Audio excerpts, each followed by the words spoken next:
네, 여러분 안녕하십니까. 오늘 이 시간에는 이번 영상에서는 자격증을 좀 더 효율적으로 취득할 수 있는 교육 장소가 어디인가를 좀 알아보는 시간을 가져보도록 하죠.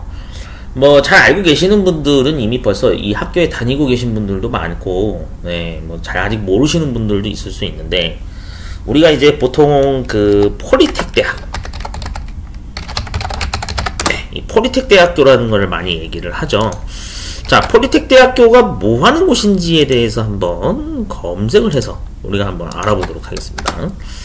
자, 폴리텍 대학교라고 하는 게 이제 그 사전적인 그 백과사전이나 이런 나무위키 같은 데 들어가 보면 그 내용이 많이 나와요. 자, 그래서 법인 한국 폴리텍 대학이라고 하는 곳이 이제 있고요. 대한민국의 이제 각 지역별로 많이 이게 있습니다. 그래서 뭐 인천 부평 쪽에 하나 있고요. 그다음 전북 남원에도 하나 있고, 뭐 전북 뭐 전주시에도 있고, 뭐 이렇게 소재지가 이렇게 여러 개 있고.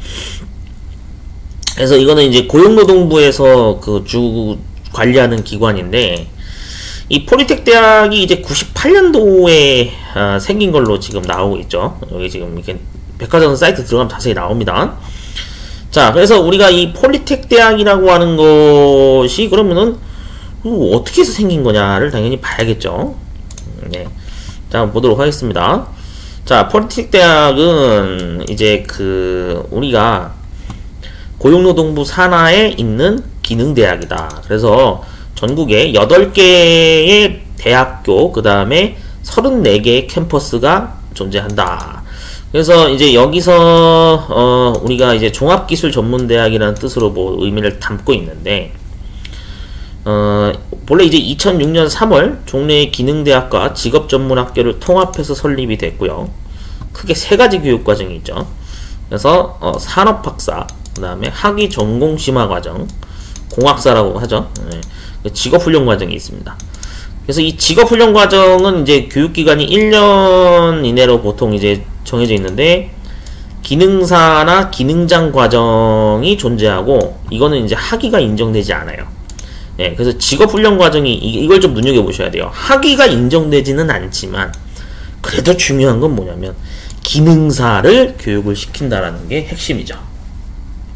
네, 그래서 이 폴리텍 대학의 이제 그 본래 취지가 바로 이 기능사 교육을 진행하는, 네, 교육기관이다라고 봐도 맞는 말입니다. 실질적으로.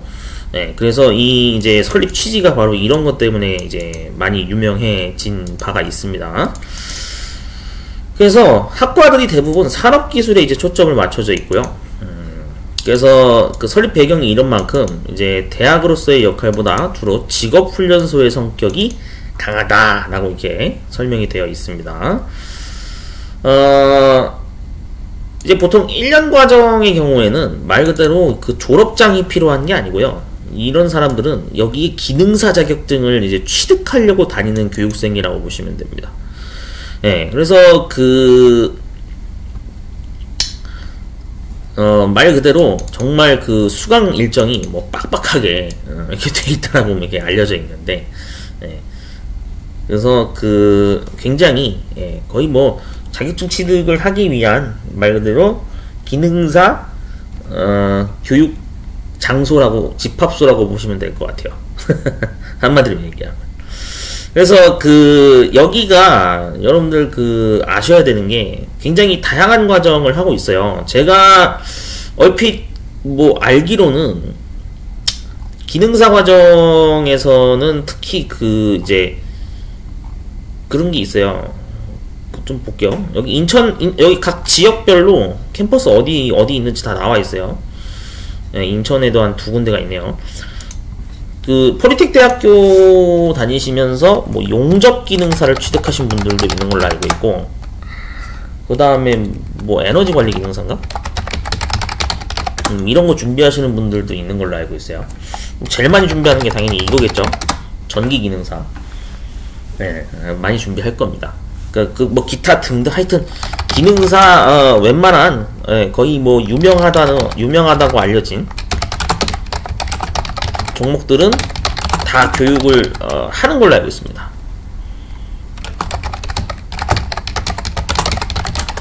네, 제가 알기로도 이런 걸로 알고 있어요. 네, 그래서 전자, 전기, 뭐 또는 통신, 그리고 뭐 보일러, 네, 그 다음에 뭐 용접 하는 산업기술 분야 쪽 전반적인 기능사 종목에 대한 교육 또는 기능장 교육을 여기서 많이 진행하는 걸로 알고 있습니다. 그래서 포리텍 대학교를 다니는 게 나쁘지 않습니다. 네, 전 개인적인 생각으로 괜찮다고 생각하거든요. 아니, 말 그대로 저 자격증 취득도 하고 필요하면, 응? 저 졸업장이라도 여기서 뭐 이렇게 취득하면 좋은 거죠. 네. 그래서 여러분들 실질적으로 직업훈련 과정이 놓여져 있는 곳에서 교육을 받으시는 거를 활용하시는 분들이 많아요. 물론 국비지원 제도라고 해가지고 그걸 활용하시는 분들도 많은데, 그래서 아니면 사비를 또 들여서라도 또 개인적으로 사설학원을 다니시는 분들도 많을 거고요. 네, 그래서 어떻게든 지금 기능사를 취득을 하는 활동을 부지런히 이제 하셔야 되는 분들이 있죠. 특히 이제 40대부터 거의 뭐 60대까지 이 연령대에 해당되시는 분들이 네, 뭐 기능사 포함 뭐 산업기사, 기사 자격증, 뭐 무진장 준비하고 있습니다. 지금 제가 그거를 매번 시험장 갈 때마다 그걸 체감을 하거든요. 목격을 많이 하고 정말 연령대가 많으신 분들이 기능사 시험 보러 오시는 분들이 많아요. 저도 그걸 느낍니다. 필기 시험장만 가더라도요, 정말 나이 연령대가 있으신 저 어르신분들도 많이 봐요. 이게 그래서 이제 굉장히 이 국가기술 자격시험이 정말 치열한 어떤 경쟁의 장이 지금 막 진풍경이 벌어지고 있는 그런 상황입니다.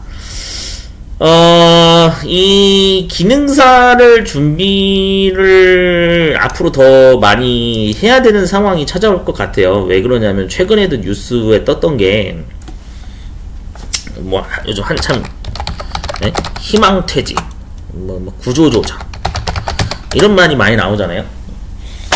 그럼 정말로 이제 뭐 정년퇴직 하는 분도 물론 있을 겁니다. 60세 되셔가지고 정년퇴직 하는 분들도 있고. 문제는 이제 퇴직을 한 후에 그냥 뭐 그냥 실업자로 놀고 있느냐, 백수로 놀고 있느냐, 그럴 수가 없거든요. 왜냐면은 갑자기 다니던 직장을 이제 안 다니게 되면은 사람이 한 달 이상 이렇게 백수로 지내잖아요. 그럼 미쳐버린다고 한답니다. 제가 실제로 몇몇 분들한테 제보를 받았거든요. 사람이 정말 비참해진대요. 이게 완전 정상적인 생활이 안 될 정도로, 완전히 적응을 못 해가지고 집에서 쉬라 그래도 쉴 수가 없대요. 그리고 체질적으로 그런 게 안 되시는 분들이 있다고 하더라고요. 그래가지고 지금 이게 그런 분들한테는 제가 그래서 항상 그렇게 얘기하죠. 정말 집에서 아무것도 할 게 없으면, 자금이 좀 여유롭고 그러면 기능사라도 좀 많이 공부하러 다니시라고. 정말 그런 얘기 합니다.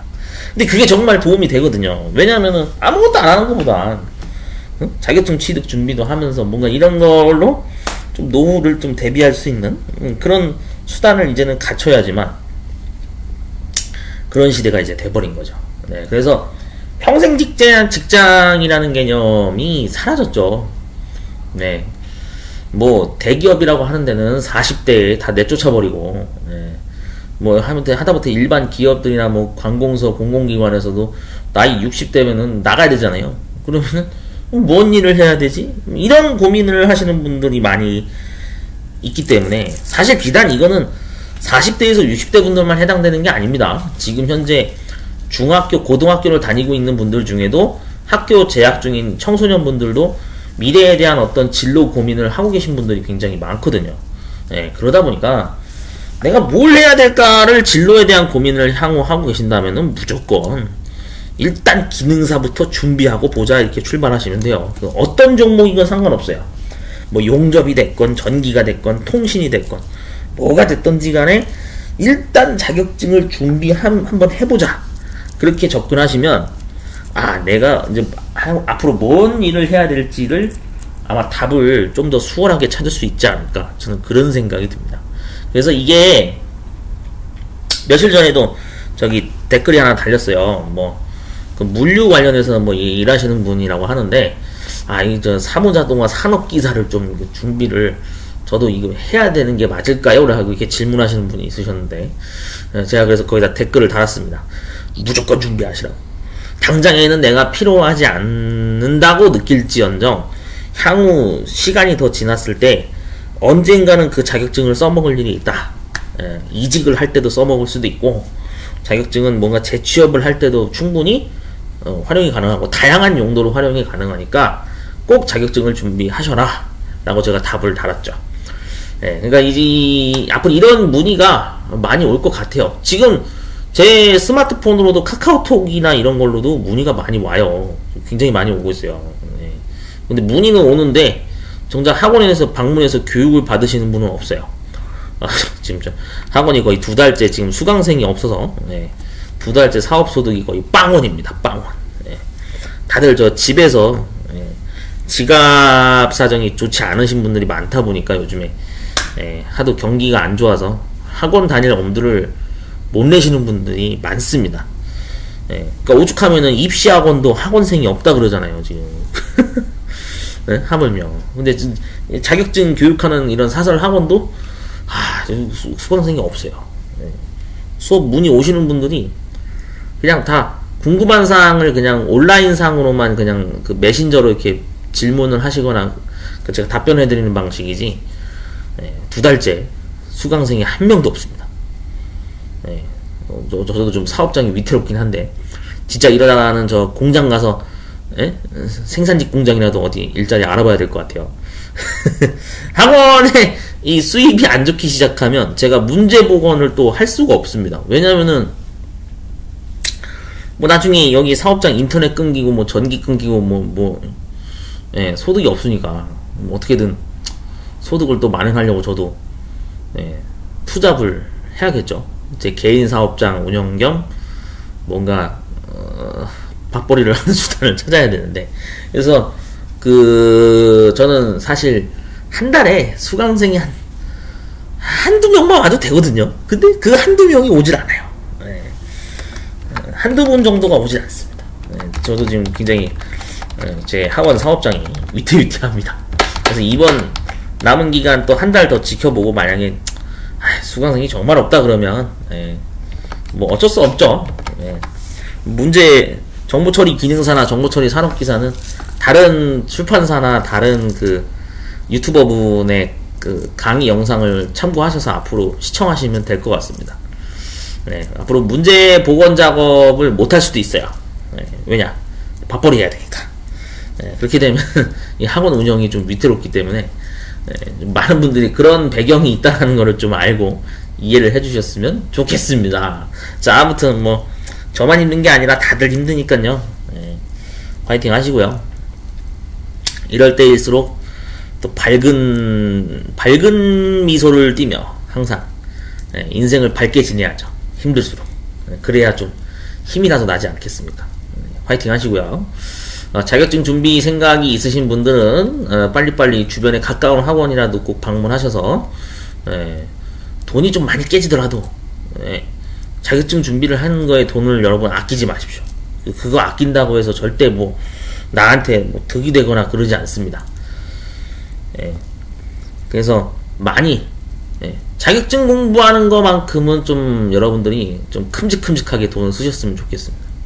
자, 저는 다음에 다른 영상으로 찾아뵙도록 하겠습니다.